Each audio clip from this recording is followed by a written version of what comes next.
attractive attractive attractive মানে হ'ল আকৰ্ষণীয় মনমোহা বা কোনো এজন ব্যক্তি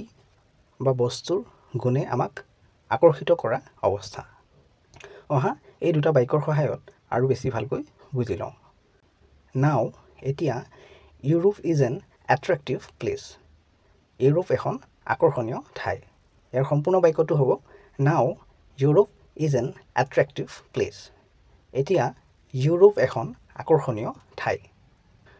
She is a very attractive তাই এগৰাকী বৰ আকৰ্ষণীয়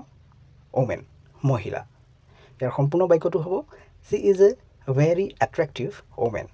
তাই এগৰাকী বৰ আকৰ্ষণীয় মহিলা হয় ভিডিঅ'টোত এটা লাইক কৰি দিবা আৰু এনেদৰে সহজতে ইংৰাজী শব্দবোৰৰ অৰ্থ জানিবৰ বাবে চেনেলটো সাবস্ক্ৰাইব কৰি ল'বা